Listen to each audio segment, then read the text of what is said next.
پہنچا تو سال کے اخیر میں جو حفاظ کرام کی لسٹ انہوں نے دیا وہ 300 حفاظ کرام. تو اس وقت سے لے کر آج تک حفظ کا سلسلہ چل رہا ہے. الحمدللہ مدرسہ اسلامیہ دملہ میں سینکڑوں ہزاروں بچے حافظ ہو گئے اور یہ 5ویں پشت ہے. 5 پشت سے یہ سلسلہ چل رہا ہے اور الحمدللہ یہ 5ویں پشت میں بھی طلبہ عزیز حفظ کر رہے ہیں اور یہ اعزاز حاصل کر رہے ہیں. قرآن کریم جس وقت جس حالت میں نازل ہوا اس وقت سے لے کر آج تک جوں کا توں محفوظ ہے.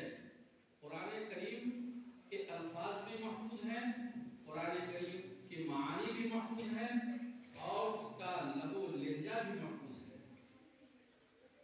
الفاظ کی حفاظت کے لیے اللہ نے حفاظ کرام کی جماعت کو تیار کر دیا.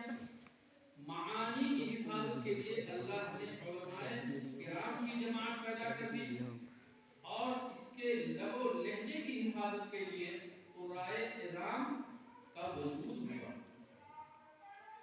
اور اس کے رسم الخط کی حفاظت کے لیے اللہ نے خطاط کو پیدا کر دیا اور اس کے رسم الخط کے اندر بھی حیرت انگیز امت کے کارنامے تاریخ میں موجود ہیں. حضرت طارق یوسف رحمۃ اللہ علیہ نے لکھا ہے کہ ایک جگہ میں نے قرآن کریم کا نسخہ دیکھا, 15 پارے ٹیبل پر رکھے ہوئے تھے تو اس کا ایک سرا ٹیبل سے لگ رہا تھا اور دوسرا سرا چھت سے لگ رہا تھا. تو کتنے موٹے حروف لکھے گئے ہوں گے کہ صرف 15 پارے چھت سے جا کر کے مل گئے. یہ قرآن کریم کا معجزہ ہے. اور چھوٹے نسخے میں لکھنے کی جب بات آئی تو ایک صفحے میں قرآن کریم کو لکھ دیا. شیخ علی تقی صاحب کنز العمال انہوں نے ایک صفحے میں قرآن کریم کو لکھ دیا. ایک صفحے میں پورا قرآن کریم کو لکھ دیا. یہ قرآن کریم کا معجزہ ہے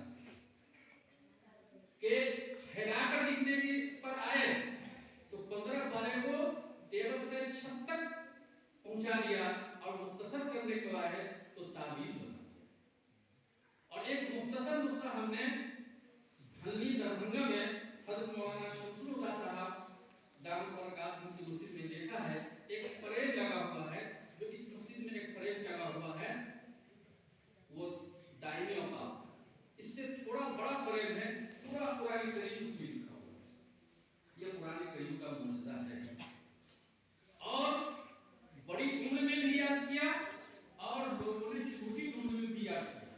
بہت سارے واقعات ہیں کہ بچہ پیدا ہوا تو حافظ قرآن پیدا ہوا. حضرت مولانا قاسم نانوتوی رحمۃ اللہ علیہ وہ حج کے لیے تشریف لے جا رہے تھے تو جہاز میں رمضان کا وقت آیا تو تراویح پڑھانے کی طرف توجہ ہوئی. کہا کہ کون تراویح پڑھائے گا. اتفاق سے کوئی حافظ وہاں موجود نہیں تھا. حضرت مولانا قاسم صاحب نانوتوی رحمۃ اللہ علیہ روز ایک بار قرآن کریم یاد کرتے اور تراویح میں سناتے. گویا اس طرح سے 29 دن میں حضرت مولانا قاسم نانوتوی رحمۃ اللہ علیہ خود حافظ بھی ہو گئے اور اس کی تلاوت سے لوگوں کو شرف بھی بنائے.